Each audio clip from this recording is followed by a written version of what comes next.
Midway USA brand product designers have one straightforward goal: develop high-quality, technically sound products and deliver them to customers at reasonable prices.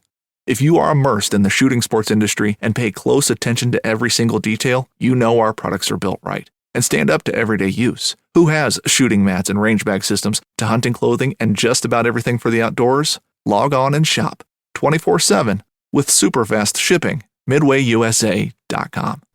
At Midway USA, we know the AR-15 is one of the most popular rifles in modern American history. Known for its modularity and widespread use, it's often considered essential to any gun collection. The essential things you need to run an AR-15 are usually always in stock during shortages, things like magazines and 5.56 ammo.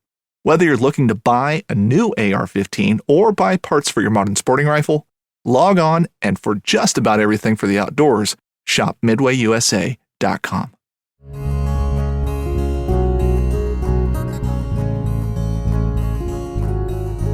Welcome to the Casting Across Fly Fishing Podcast. I'm Matthew of castingacross.com, where I explore the quarry and culture of fly fishing. Statistically, do you know what you like listening to the most and reading the most on castingacross.com? It is conversations about fly fishing gear, reviews, analysis, news, all of that sort of stuff when it comes to fly fishing gear rises to the top of the views and the downloads. Now, I write and talk about plenty of other things, but I do enjoy talking about gear for a few reasons. One, I like it. I know it's not the most important thing in fly fishing, but it's an aspect of fly fishing, kind of that culture of fly fishing that I enjoy. That's the first thing. The second thing is I like something that is going to give me even an incremental step up as far as my comfort or my convenience when I'm on the water. If I can do it a little bit lighter, a little bit faster, or maybe a little bit more efficiently, then I'm going to like that. And then thirdly, I like helping people discover those things, whether it be something brand new or even just communicating the value of something that they've seen, but they might be on the edge about. And being honest about that. Like, the gear isn't going to make the experience. It might alter the experience, maybe for the better. And so having that set of priorities and then communicating that to folks that, this stuff, it matters, but it's not the most important thing. But if you're on the edge between A and B, might be a reason why you would go with one over the other. So with that said, with that in mind, with the fact that you like listening to this kind of stuff, today I want to talk about gear that has features that may appear gimmicky, but may actually really be beneficial, especially if you're not going to have to shell out any more money, or if there is a particular reason why you would want a piece of gear with one of these particular features, or if money's not an option, why it's worth spending that extra few bucks. And the first one, just to kind of be an example we're talking about, but I think is a good kind of case study in this, is zippered waders. Okay, zippered waders. Now, a few things are immediately thought of, at least from my experience online and in conversation with people, when you talk about zippered waders. The first one is, why would you put a zipper on a thing that's supposed to be underwater and keeping you dry? Well, I think needless to say, these companies are not foolish, and the zippers that they use are very, very high quality waterproof zippers. Now, waterproof zippers are very, very different than a conventional zipper. They are much bigger, bulkier, and they have a couple more moving parts. And so they are actually waterproof. The second thing that people say is, isn't this just a way for men to relieve themselves on the water a little bit more efficiently? Well, most pairs that I've tried on, and the pair that I own, it terminates like kind of between the navel and the waistline. So you'd still have to do a little bit of work if you're a guy and you wanted to use those waders for that purpose. And if you're a woman, you're still doing a lot of work. And I don't think they've created those waders with like the union suit back flap like you see in the old cartoons and have that so that you can just, pop that open on the water. But I'm sure it's coming. But why would you want these? Okay, if it does keep you dry, but it's not just for going to the bathroom, what's the point of having these? Well, the first thing that I noticed when I got a pair was that they're really easy to get into. So I, at present, thank the Lord, don't have mobility issues, But when you're really bundled up in the wintertime and you've got layers and layers and layers on, and you zip that thing wide open, you sit on your tailgate or in the side of your car, you can basically, it's like putting on a pair of pants as opposed to putting on a pair of waders. Now, you might say, I don't see the big deal. That's not an issue for me. Well, for you, it might not be, but I can certainly see how someone with some mobility issues, some flexibility issues, this would be a huge beneficial thing for them. Now, I am not to the point where I say, okay, this is like the only way I'm going to fish. I have three primary pairs of waders that I fish and hunt in. My hunting insulated waders are chest waders that don't zip. My primary waders that I fish in also don't zip, but they are convertible. And the third pair is a pair of zippered waders, and they're kind of a lightweight pair. But they also kind of function as a convertible pair of waders. So if I'm fishing in the summertime, or I'm fishing in the early season in the spring or late season in the fall, and I'm bundled up and I have a little more layers on, the zippered wader gives me the opportunity to unzip that thing down to the middle of my chest or even down to my waist, and I can then get that ventilation that I wouldn't otherwise have. So that's another good benefit that I've found with that. The other thing too is if you have a jacket with all sorts of pockets or and things like that in them, then having that zipper, you can unzip that as long as you're not as so deep that you would now be submerging yourself. But now you can access those pockets, and that's a lot more convenient than reaching down into your jacket to access stuff. I mean, I actually notice this a lot when I'm hunting because I have a hunting jacket that has all sorts of pockets that I keep little tools and gadgets in, and it is very inconvenient to reach down into my chest waders to grab those. But I imagine if I had zippered waders that I was hunting in, that wouldn't be as big of a deal. So if that's something that you want to do, if that's something that is your preferred way of fishing, then zippered waders would be a good option for you. So it's not gimmicky. It certainly has a function, but it does cost a little bit more money. But if again one of those situations appeals to you or would make your fishing much easier, and you can either find them on sale or on a deal, or you're able to spend the next 10 to 20% more than the standard non-zippered waders, then it's definitely something worth considering. I would just say go and try them on and give it a shot. Look for something on Closeout if you're a little bit skeptical, but you like the idea of trying zippered waders.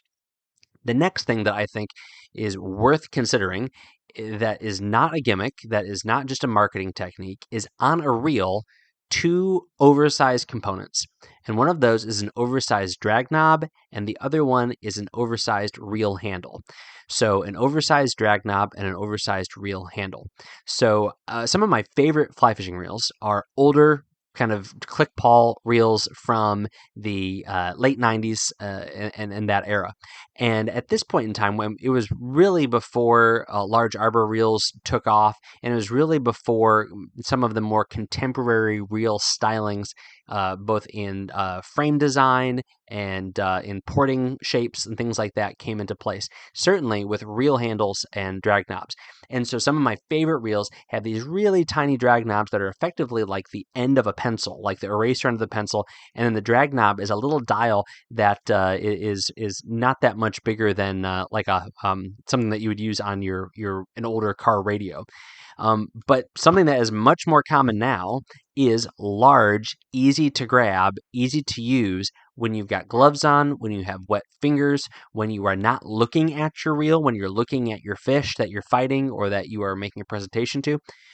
Knobs and handles that may even have some rubberization, may have some notches cut into them so that you can get a little bit of friction. And I genuinely think that this is a great aspect to a reel. Is it gimmicky? No. I haven't seen one that's so outsized that I would kind of, blush by having that thing on the water. But seeing a reel that's advertised as having a large handle or a large drag knob is a great thing, and it's definitely worth considering. Again, if you're fishing with gloves on, so for steelhead or maybe in the salt late or early in the season, if you're fishing for trout throughout the winter time, that in fish that you need to engage your drag while fishing for them, then having that bigger reel knob and having that bigger drag handle is a very worthwhile thing. Now, could there be some situations and circumstances where it's less than ideal? If you're fishing for fish that are going to take off on immediately fast fast, long, blistering runs, then it might not be the best choice for you, because now you have something large spinning around at a high rate of speed that could potentially wrap your knuckles that much quicker or grab fly line. So that would be a situation where an oversized reel handle would not be ideal. But if you're, again, fishing for, something like Great Lakes steelhead, or you're fishing for large trout in lakes, or if you're fishing for smallmouth bass, then having that reel handle be a little bit easier to grab is a great thing. So there's a number of reels that are being produced with larger drag knobs, and actually you can always replace your reel handle. You can go out and buy an aftermarket one. It's not something that a lot of people do, but again, if mobility is an issue or you're fishing in gloves, then this is definitely worth looking into. Getting something that's a little bit bigger, as well as something that has a rubberized pad on either side of that handle. And having something that spins smoothly and something that is able to rotate well are very important things also. Things that you don't think about until it becomes a problem. And aspects of a reel, like a drag knob and a reel handle, definitely would fit into that category. So first thing is a pair of waders with a zipper is worth looking at if that fits your needs. Secondly is a reel with a larger drag knob and reel handle is worth looking into as well. Third thing, a pair of boots with removable studs, a pair of wading boots with removable studs. So obviously the easiest thing to do in this situation is have a pair of corkers, right? So I'm not going to drop a ton of brand names on this podcast, but this is one that's relatively simple and worth pointing out, because of course Corkers has interchangeable sole systems. And one of the primary pairs of boots that I will use when I'm fishing is a pair of corkers. And so I'm able to go from rubber to studded rubber to felt to rubber, big rubber metal lugs, based on the situation that I find myself in. However, there are other pairs of boots and other sole systems out there that allow for removable studs. Now, why would you want studs in the first place? Well, studs do give you better traction. They allow you to grip into the rocks. They allow you to grip into harder, more firm banks, and even something like a gravel substrate or a sand substrate. When the current is quick, those studs will give you a benefit. And contrary to popular belief, it is not that they are so hard that you're going to dig into the rocks using those studs. Sometimes they're malleable enough that they'll actually kind of conform a little bit and just kind of smush around as you walk on hard surfaces. But why would you not want that? Well, there's a few reasons. One, you're getting someone's drift boat. Okay, they don't want your studded boots in their drift boat. There's some guides that'll just say, take your boots off or use these or something like that. Another reason why you might not want them is if you are fishing on, say, like a spring creek or a very slow moving stream where it is a hard bottom, and that noise of you click-clacking on the rocks will send those fish scurrying. Another example of a reason why you wouldn't want them would be just varied conditions. There are times when studs aren't going to perform as well as a smoother sole based upon what you are walking on. But that shows that there's situations where it's good to have them, and there's situations where it's good not to have them. So to have that flexibility on a good pair of wading boots is going to give you the ankle support that you need. That's going to be comfortable on your foot. That's going to be the right size so that you're able to have a little bit of blood flow going on and all that sort of stuff. To be able to have that flexibility is really important. So if a pair of boots advertises as removable soles or interchangeable soles or replaceable soles, that's definitely something, or studs, then that is definitely something worth looking into. Now, does that mean that you're going to take them on and take them off multiple times throughout the course of the day? Probably not. But if it gives you that flexibility to have studs or not have studs, from going from one stream to another stream or from one trip to the next trip, the times when you're walking and wading, you're able to have them in. The times you're fishing from a drift boat, you're able to have them out. And it's less expensive and maybe a little more efficient to only have one pair of boots than to have two pair of boots, then it's definitely worth looking into. Now, one of the things that I want to be clear about is that if you are putting like aftermarket studs that have like a screw-in back portion into your normal rubber-soled wading boots, and they don't have some sort of receptacle or receiver or kind of female end to put those in there, you're going to want to leave those in. You're not going to want to screw them in and screw them out, because although that rubber is going to have some memory and going to have some grip, you're effectively making a hole, and then by taking that screw out, you're making that hole bigger, and it's not going to grip as well the next time. So you do have some ability to take them, put them in and take them out and put them in again when you are simply screwing a stud into the bottom of your boot. But it's much better if you have a pair of boots that has some sort of receiver for those studs, or some other system where you're able to put them in and take them out. And maybe even, and this goes beyond the scope of this podcast, configure in different ways based on how you walk and how you wade and what you're doing and the flows of where you're fishing and the substrate of what you're walking on, where those studs are actually located. Again, there's much more to say about that, but this would be the third thing that I would say is worth paying attention to, and worth maybe even spending a few more dollars if you want a little bit more of a versatile pair of wading boots. So the fourth thing then is multicolored fly line. Multicolored fly line. Now, you may have seen multicolored fly line and thought, well, that's just for people who want to have a pretty line on their reel. And some people might buy it for that reason. But for most multicolored fly lines, there is a reason for it. And it has to do with the transition from the taper. So the head to the belly, for example, or the belly to the shooting line. So again, you have the head of the taper, which is where your leader attaches, and it usually goes from narrow to thicker, thicker, thicker. Then it hits the belly, which is now the thickest portion of the line, and then it tapers down into shooting line, which is for most fly lines, for that matter, the vast majority of that line. So if it's a 90-foot line, then probably 60+% of it is going to be that shooting line. So why would it matter that you know what color it is? Well, if you are casting and retrieving, and then you are retrieving and you hit a certain point and you want to really efficiently make a back cast into a forward cast. So I'm thinking of when I'm fishing in the saltwater and I'm having to lay out double hauls at very long distances when I'm fishing in the surf, and every casting motion I make adds up, because I am trying to make one back cast into a forward haul, a backward haul, and then I'm going to try to lay out my presentation. Now, this is most easily achieved if I am making that initial back cast while I have the majority of my head and a little bit of the belly of that fly line out of the rod tip. Now, that doesn't mean I'm going to be so dogmatic about it that if there's a fish swirling at my fly, or I perceive that there's a fish that's going to be coming in close proximity, that I'm going to, cast no matter what. It just means that if I can see where that transition point is between my head of my fly line and my belly of my fly line, I know it's going from gray to yellow, or it's going from purple to clear, and now I bomb back that back cast, and then I'm able to make it my forward haul, my backward haul, and then lay that line out. Now, can you do this by feel? Yes, you can do it by feel.